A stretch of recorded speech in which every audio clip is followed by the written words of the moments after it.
welcome to Souza Farm. Today we're going to unwrap the bees. What I'm going to do is I'm going to open this box in front of me, and I'll show you guys how I wrap them for the winter, what I use. I just count, and I believe I didn't lose none this year, so I guess this method of wrapping worked pretty good.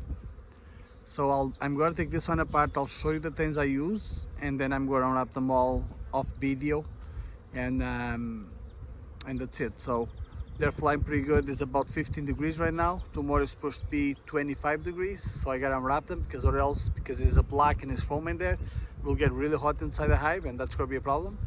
So I'm gonna unwrap them now. They're flying like crazy, like you guys can see. Now before I start unwrapping, I want to show you something. If you look in that side over there, you can see that the black tar is all tear up. That was a skunk maybe yesterday, and I saw that. I didn't see the skunk, but that happened yesterday, so I know it was a skunk. And with skunks, it's pretty tricky because they get under the electric fence, and it's pretty tricky to to stop them from coming. You can try and trap them. That's probably the best option. I have my jacket on. Normally I don't have my jacket on when I work the bees, but because they just start flying and I'm going to be pulling on the boxes, they probably going to get pretty pissed. So I may get sting a little bit, but not as bad if I don't have a jacket. And that's it. Then once I unwrap them today, I'm going to turn on the electric fence. I'm going to fix the electric fence, make sure everything is good, and then I'm going to turn it on because it's going to be really hot this week and next week, and the bears will probably start waking up now. And I had a problem with the bear last year. I won't take any chances this year, so I'm just going to turn it on, and hopefully that will keep the bears out. But when they wake up and they're hungry, I have a really strong fence. It's 11,000 volts, so that gives you a good job. But hopefully if once you touch us the first time, you'll run away and won't come back. But with the bears, if they want to get in, they'll get in. It's just the way it is. There's not much you can do. Like, you do the electric fence, and most of the time that works.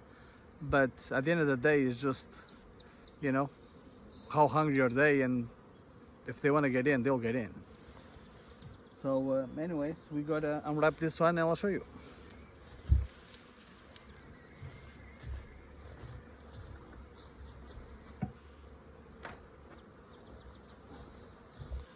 So we put a block on top of the tin so it doesn't blow away with the wind.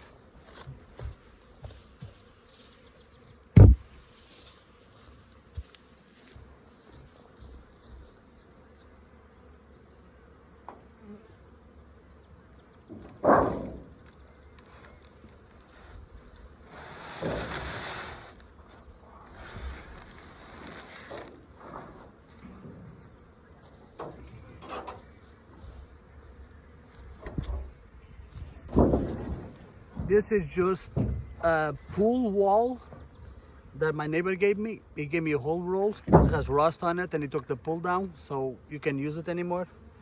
And I just cut them to the size I needed, and I use that for my tops there. Make sure no rain goes through the paper. But you can use something else. But I recommend to put a piece of tin over it for the winter, because ice will be ice on top of the snow. And if you just have a tarp or something, half of the time that water will go right through.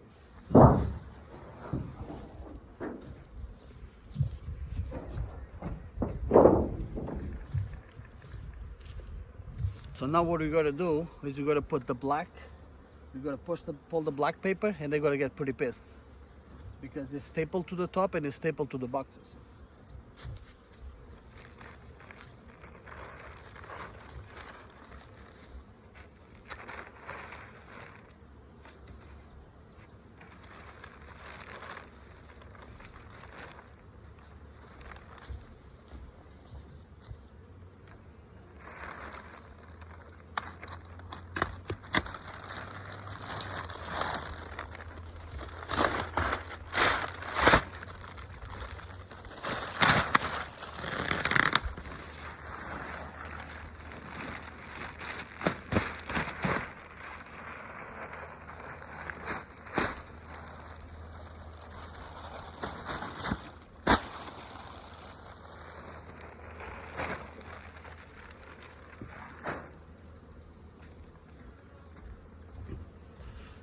So the good thing about having a skid 4, they're very heavy, so when you pull that paper you're not going to move your boxes at all, so they're not going to get all round up.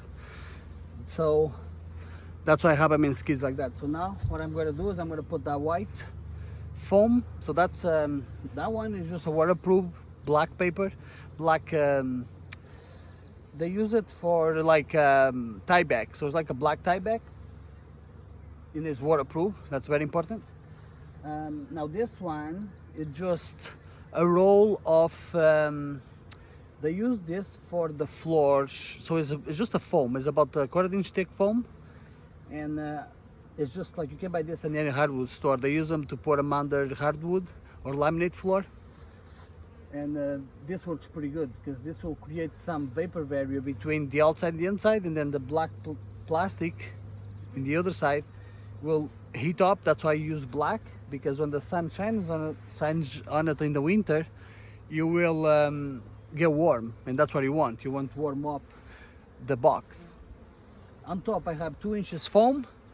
I just put that on top just to keep the heat in there in the winter when it's really cold.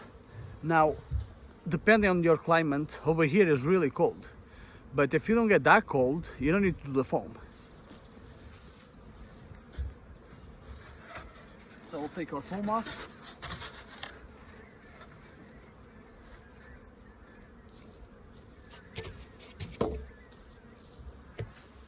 Now we gotta pull the white plastic. Is the same as the other one. It's just staple in it.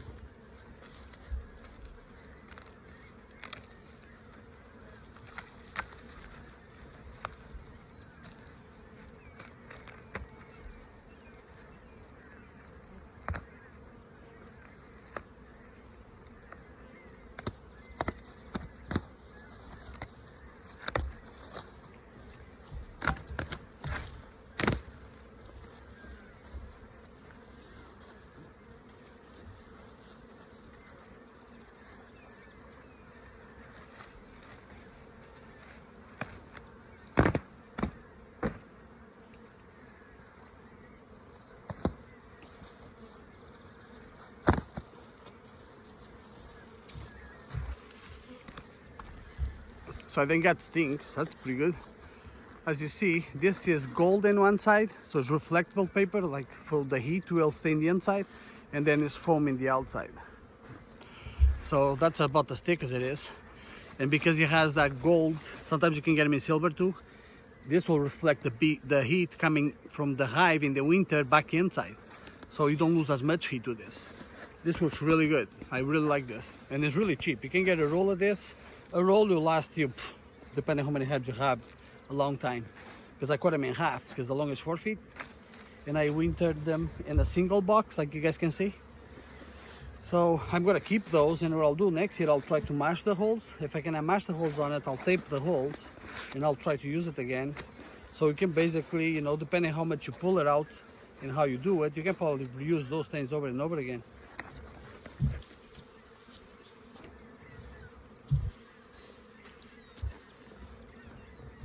So now, as you guys see the way I have my bees, the skunk already pulled that screw, but I have a screw in the entries, if you see in that side. Because if I put a screw, that will give me about a 1/2 inch gap, so mice won't get inside.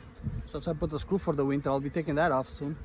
And then I have my blue round things on top. That's my vent. I open them for the winter, so when the snow gets really deep, they cannot breathe from the bottom. If you block, you always have an opening, and works pretty good. This is amazing.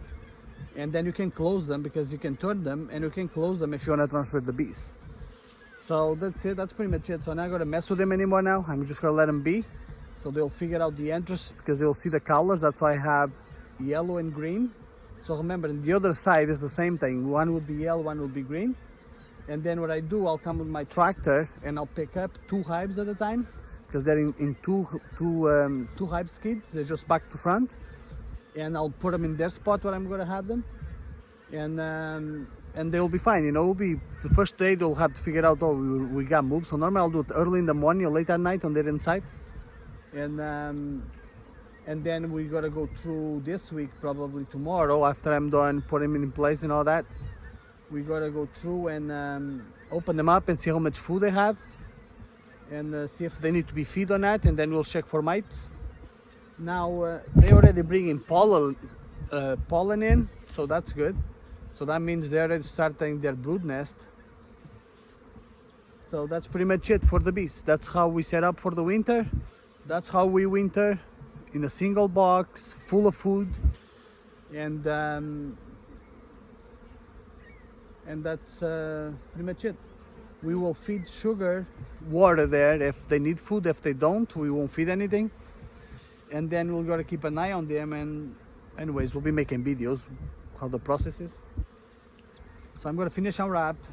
I'm gonna let them figure it out, and by the time that I figure that they're not flying around the hive trying to figure out what the entrance is, if I have time today and if they're looking good, I may come up with a tractor and split the skids in 2 hives and set them up for the season, and that's it. And then we'll do check for food maybe in a couple days, maybe tomorrow if the weather's gonna be really nice tomorrow. So if they really come tomorrow, I may open them up tomorrow and start checking for food. But I don't think I'm going to be doing it today. So there we go. They're all unwrapped. I pissed them off pretty good. I didn't get stink, so now I'm just going to put those away and that away. The black paper, the black plastic there, I will not save it because it's just, that thing is so cheap, and will be a pain in the ass now to get it back together, because you know, I want to make sure. I don't mind if the white and gold one has a couple holes in the inside, but the outside one I want to make sure it's pretty sealed, because I don't want any draft going in there in the winter, so that will be garbage. And as you guys can see, they are flying pretty bad, so I can't so far. They're all alive, so those ones are doing good. Those ones are in the wrong box. This is supposed to be a yellow and a green, so we gotta fix that. And those ones are alive, and those ones are alive, and those ones are alive.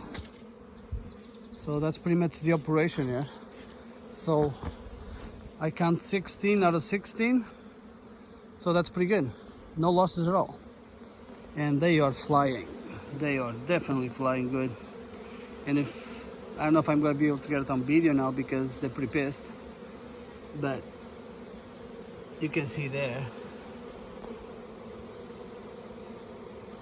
Like that one there. See the yellow in the legs? That's pollen. So they're already bringing pollen in. And they're finding the entries already. That means it's hot, because when I was pulling the black plastic, I could feel the heat, so it was pretty hot. So you want to make sure you don't unwrap your bees too late, because you know, you get a day at 25 degrees with the sun shining on it, with that black plastic on it, like you probably gotta kill them. So you gotta be careful of that. Now they can ventilate nice, so they'll be fine. And we're back in business. Let's start making honey. So anyways, thank you for watching, and don't forget to subscribe, and until next time.